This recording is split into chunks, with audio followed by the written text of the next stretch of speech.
Hello everyone. இந்த வீடியோவில் ஆரி work neck design 50 தான் பார்க்க போகிறோம். இது சிம்பிளான டிசைன் தான். பிகினராக இருந்தீங்க அப்படின்னா கண்டிப்பாக இந்த டிசைன் ட்ரை பண்ணி பாருங்கள். ஆரி கிளாஸ் போய் கற்றுக்கிட்ட எல்லாருக்குமே தெரிஞ்சிருக்கும். ஒரு ஃபஸ்ட்டு 1 வீக் ஃபுல்லாகவே உங்களுக்கு சில்க் த்ரெட்டை வச்சு தான் கிளாஸ் சொல்லி தந்திருப்பாங்க. சில்க் த்ரெட் தான் ரொம்ப பேசிக். சில்க் த்ரெட்டில் நீங்கள் எவ்வளோ நீட் அண்ட் ஃபினிஷிங்காக ஒர்க் பண்ணுறீங்களோ அதை பொறுத்து தான் உங்களோட ஃபினிஷிங் வரும். நீங்கள் ஒரு ஜாயிண்டில் இல்லைனா ஒரு முக்கில் எப்படி நீங்கள் அந்த நூல் திருப்புறீங்க, ஒரு நாட் போடுறது எப்படி அப்படிங்கிறது எல்லாமே உங்களோட சில்க் த்ரெட்டில் தான் பார்ப்பாங்க.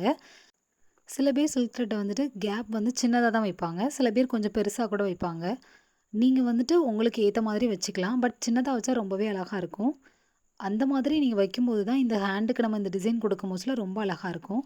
இது ஃபுல்லாகவே சில்க் த்ரெட் அப்புறம் பஞ்ச் பீட் வச்சு தான் இந்த டிசைன் நம்ம கஸ்டமைஸ் பண்ணியிருக்கோம். சில்க் த்ரெட் உங்களுக்கு நல்லாவே யூஸ் பண்ண தெரிஞ்சிச்சு அப்படின்னா இந்த டிசைனை நீங்கள் ரொம்ப சூப்பராக பண்ணிடலாம். இதோட நெக் டிசைன் பார்த்தீங்கன்னா ரொம்ப சிம்பிள் தான். நீங்கள் சில்க் த்ரெட்டை வச்சு 3 லைன் ஜரி போட்டுட்டு அதுக்கப்புறமா சுகர் பீடு அப்புறம் பஞ்ச் பீடு சுகர் பீடு வைக்கிறீங்க. அப்புறம் நார்மலாக பஞ்ச் பீடு வச்சுட்டு ஒரு சின்னதாக ஒரு சுகர் பீடை வச்சுட்டு இந்த டிசைனை கம்ப்ளீட் பண்ணுறீங்க.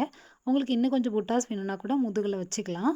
அண்ட் ஸ்லீவ் உங்களுக்கு எவ்வளோ லென்த் வருமோ அதுக்கு ஏற்ற மாதிரி நீங்கள் இந்த டிசைனை கஸ்டமைஸ் பண்ணிக்கலாம். ரொம்பவே அழகாக இருக்கும். பட் இதை நீங்கள் பிளைன் ப்ளவுஸில் கண்டிப்பாக ட்ரை பண்ணி பாருங்கள். ரொம்ப அழகாக இருக்கும். இந்த மாதிரி சிம்பிள் அண்ட் யூனிக்கான டிசைன்ஸ் பார்க்கணும் அப்படின்னா கண்டிப்பாக என்னோடய சேனலை சப்ஸ்கிரைப் பண்ணுங்கள். நிறைய வீடியோஸ் அப்லோட் பண்ணியிருக்கேன். கண்டிப்பாக பாருங்கள். இந்த டிசைன் எப்படி இருக்குது அப்படின்னு சொல்லிட்டு கமெண்ட் பண்ணுங்கள். Thank you. Have a great day.